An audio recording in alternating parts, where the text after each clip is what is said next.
La police ougandaise a qualifié l'événement d'attentat. 2 explosions ont effectivement retenti ce matin à Kampala, l'une près du quartier général de la police, l'autre près de l'entrée du Parlement. On va retrouver tout de suite, pour faire le point, notre correspondant dans la région, Simon Wolfart. Simon, bonjour. Ce n'est pas la première fois que Kampala est ainsi visée. Il y aurait cette fois plusieurs blessés. Oui, comme vous l'avez dit, ce matin, 2 explosions retenties dans le centre de Kampala, dans ce que la police ougandaise qualifie d'un double attentat.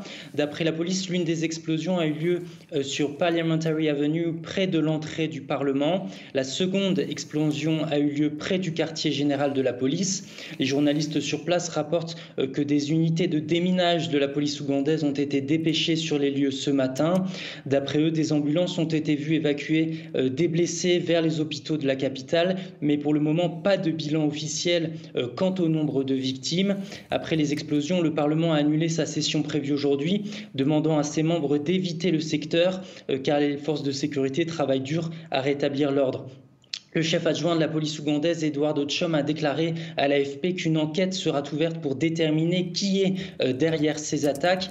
Il faut rappeler que ces attentats ont lieu dans un contexte tendu en Ouganda, alors que 2 autres attaques avaient déjà visé la capitale en octobre dernier, il y a quelques semaines. Un restaurant du nord de Kampala avait été visé, faisant un mort et 3 blessés. 2 jours plus tard, c'était une explosion dans un bus qui avait été qualifiée d'attaque suicide par la police ougandaise.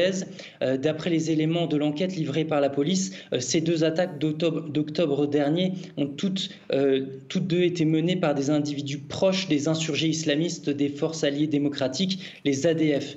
Les ADF sont présentés par le groupe État islamique comme sa branche en Afrique centrale, et en mars, les États-Unis les ont officiellement déclarés affiliés à l'État islamique. En août dernier, les autorités ougandaises avaient déjà déjoué un autre attentat suicide visant les funérailles nationales d'un haut commandant de l'armée qui avait dirigé une importante offensive de l'Union africaine contre les insurgés d'Al-Shabaab en Somalie.